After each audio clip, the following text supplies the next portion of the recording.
Welcome back to your own channel Judicious. Today we'll be talking about another topic of general English, that is idioms and phrases. Or within that too, we'll be covering certain things like the introduction of this topic. Then idioms के बारे में specifically we'll be talking. We'll look at an example. Then certain commonly used idioms that we use in our common parlance. फिर बात करेंगे कुछ phrases के बारे में, कैसे अलग होते हैं idiom से या कितने similar होते हैं. And then certain examples of phrases as well. So we'll begin with the introduction part of this topic. These idioms and phrases are a poetic part of the English language. English language का poetic part होता है. तो basically होता क्या है, एक set expression होता है दो या दो से ज़्यादा वर्ड्स का, जिनका इंडिविजुअली लिटरल मीनिंग कुछ और होता है, मगर जब ये वर्ड्स साथ में आ जाते हैं तो इनका जो मीनिंग है वो ऑल टुगेदर चेंज हो जाता है. जो रीडर है उसको पोएटिक टच मिलता है उस राइटिंग के अंदर पढ़ने में.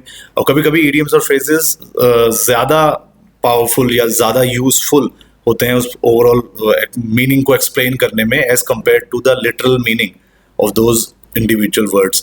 एक ऑथर हुए थे by the name of Philip Johnson Laird. उन्होंने कहा था कि if natural language had been designed by logicians, idioms would not exist. अगर नेचुरल लैंग्वेज को लॉजिशियंस ने डिजाइन करा होता तो idioms कभी लैंग्वेजेस में आते ही नहीं.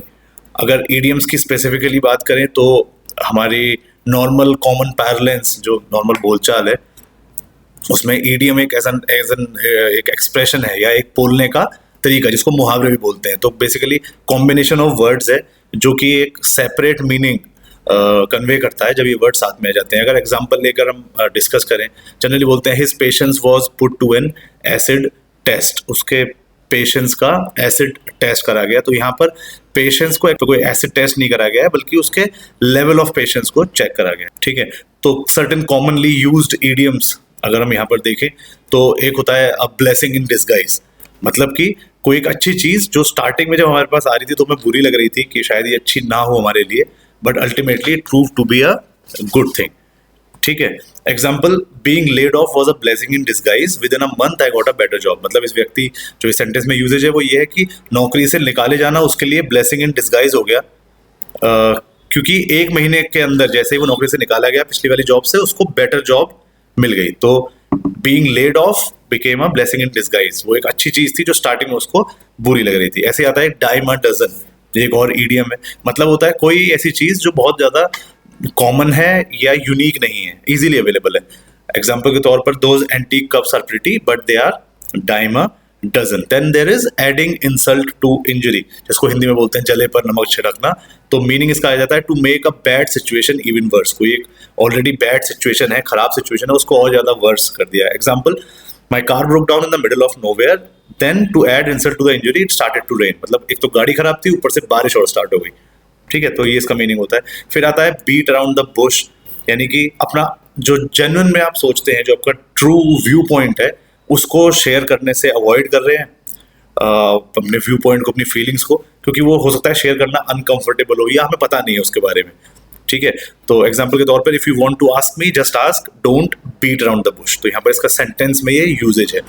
फिर आ गया बीटिंग अ डेड हॉर्स. मतलब कि अपना टाइम और अपनी एनर्जी किसी ऐसी चीज पर वेस्ट करना, इन्वेस्ट करना, जो कि वो चीज का कुछ रिजल्ट नहीं निकलना, वो ऑलरेडी ओवर है, वो उसका एंड हो चुका है. For example, he keeps trying to get it published but I think he is beating a dead horse. फिर है बाइट द बुलेट. राइट. अब इसका मतलब क्या होता है, कोई अनफेवरेबल सिचुएशन या चोर है जिसको कि हम चाहते हैं कि करके खत्म करें, क्योंकि हमें वो अच्छा वैसे नहीं लगता, मगर अल्टीमेटली वो करना हमारी मजबूरी है.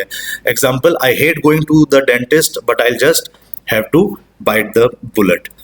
फिर आ गया बेस्ट ऑफ बोथ वर्ड्स. उसको हिंदी में हम ट्रांसलेट करें तो जो हमारा हिंदी में मुहावरा चलता है, दोनों हाथों में लड्डू.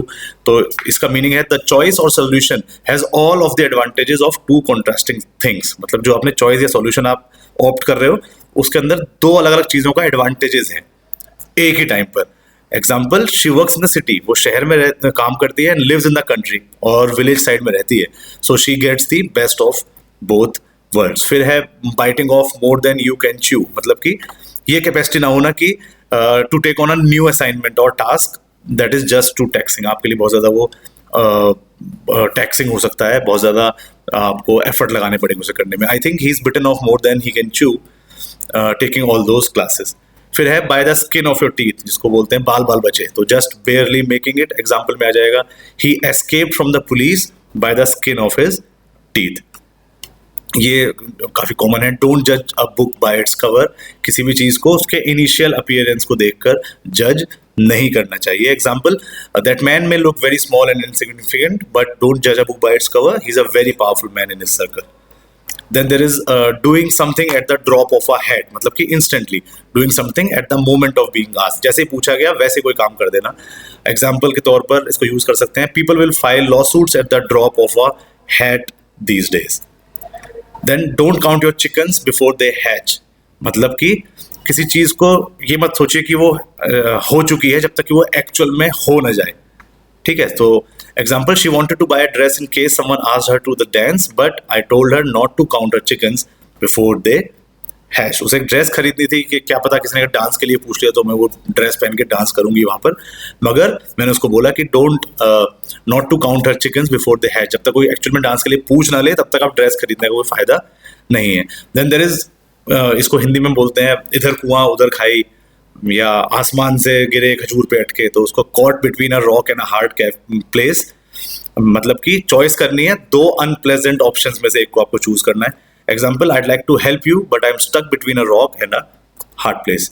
फिर cost an arm and a leg, मतलब कि कोई ऐसी चीज जो बहुत ज्यादा ओवर प्राइस्ड है या बहुत ज्यादा एक्सपेंसिव है. I'd love to buy a Porsche but they cost an arm and a leg. Cutting corners, इसका मतलब होता है नॉट परफॉर्मिंग अ टास्क और duty correctly in order to save time और मनी बचाने के लिए अपनी ड्यूटी को करेक्टली परफॉर्म ना करना. Example, it is certainly not sensible to cut corners on your children's education. बच्चों की एजुकेशन के ऊपर आपको टाइम और मनी बचाने का वहां पर सोचना नहीं चाहिए, क्योंकि वो सेंसिबल चीज नहीं है.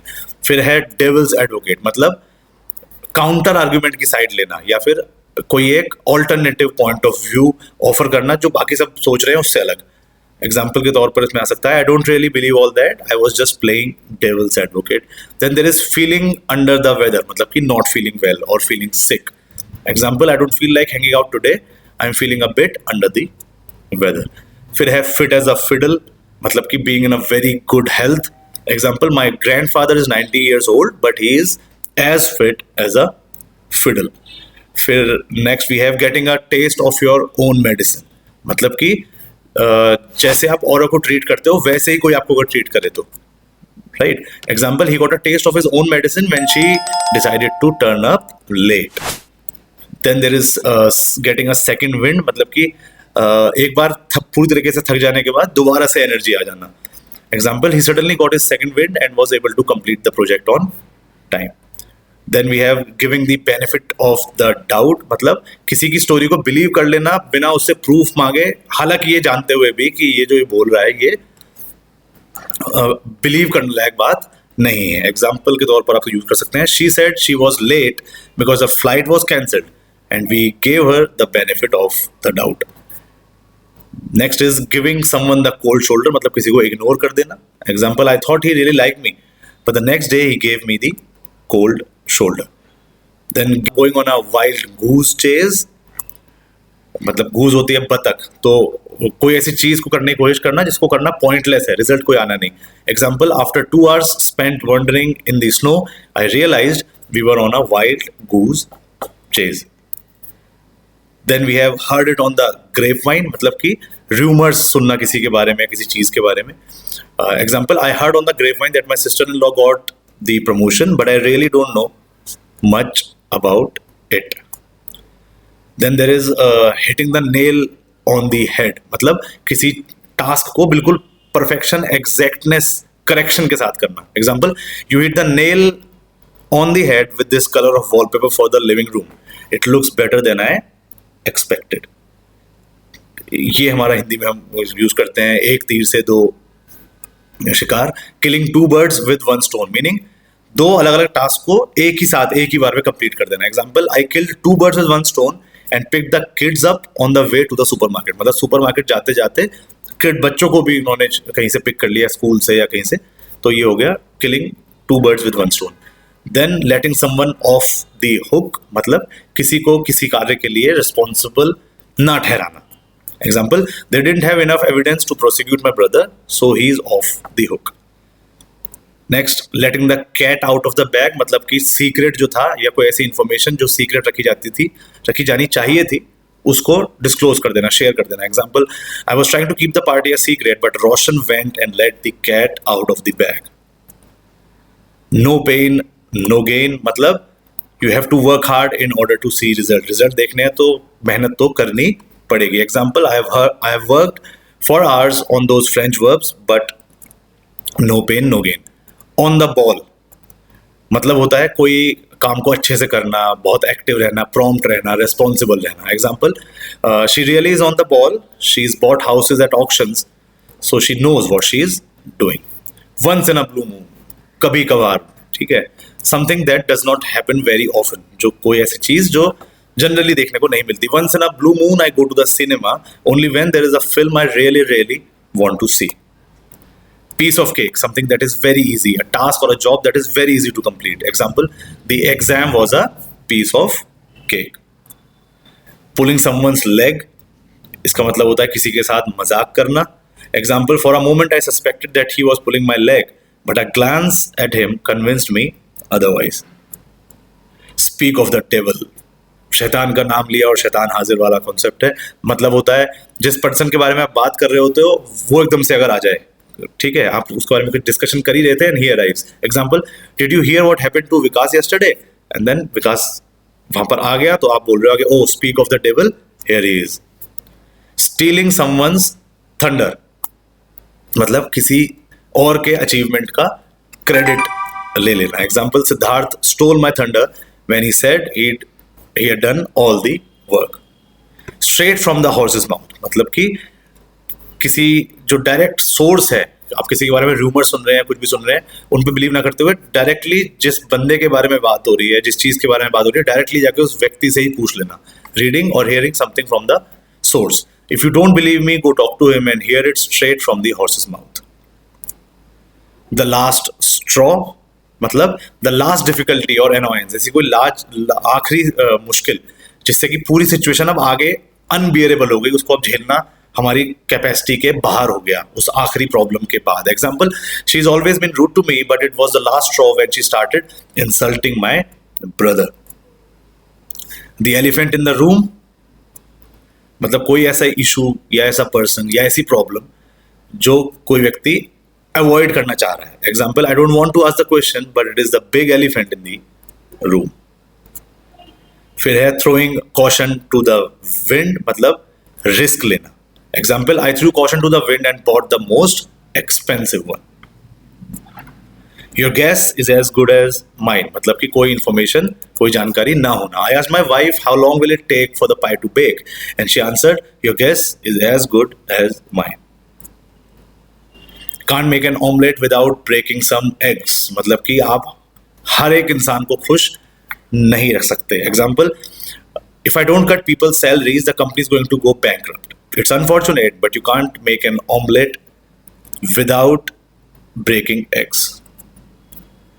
Then we have, you can lead a horse to water, but you can't make him drink. मतलब आप किसी व्यक्ति को फोर्स नहीं कर सकते वो डिसीजन लेने के लिए जो एक्चुअल में उसके लिए ठीक है, मगर लेने वो डिसीजन उसी को ही है. ठीक है. Example, I gave him the email address of the person in charge of the recruitment but he still didn't contact him about the job. You can lead a horse to water, but you can't make him drink. Next is clouds on the horizon, मतलब कि मुसीबत आ रही है और धीरे धीरे approach कर रही है. Example, the only cloud on the horizon is the English exam in January. तो ये सारे हमने कुछ देखे थे idioms commonly used हैं. ये नहीं है कि यही एग्जाम में आएंगे. These are just certain जो मैंने कंपाइल करे. फ्रेजेस की अगर बात कर लें तो ये क्या होते हैं? फ्रेज भी एक कलेक्शन ऑफ वर्ड्स होता है जो एक सिंगल यूनिट की तरह अपीयर होता है एक सेंटेंस के अंदर. फ्रेज के अंदर कोई सब्जेक्ट या वर्ब नहीं होता, तो वो कोई एक अपने आप में कोई एक थॉट कन्वे करने की क्षमता, कैपेसिटी नहीं रखते. एग्जाम्पल देखें अगर हम फ्रेजेस के, तो if you look at examples of phrases, there are noun phrases, verb phrase and prepositional phrase. Noun phrase जैसे कि the brown hat, my English teacher, the grocery store. Verb phrase, जैसे ran quickly, has been raining, stopped. और अगर prepositional phrase देखें तो on the boat एक example है, above the sea और अराउंड द कॉर्नर। तो अगर brown hat blowing away in the wind, ये 3 फ्रेज देखें, इनको अगर हम एक पुट टुगेदर एक साथ रखें एक सेंटेंस के अंदर तो ये बन जाएगा sentence, the brown hat was blowing away in the wind. With this we find up this session. अगला वाला जो सेशन होगा उसमें हम देखेंगे ईडियम्स और फ्रेजेस जो हमने आज डिस्कस करे, उनके ऊपर जो क्वेश्चंस आते हैं वो किस तरीके के आते हैं एग्जाम्स में और कैसे हमें उनको अटेम्प्ट करना चाहिए to get good marks. So that is it. Till the time we come up with a new video, this is me, Amit Sharma, signing off. Thank you so much. Bye bye and take care. And see you soon. Bye bye.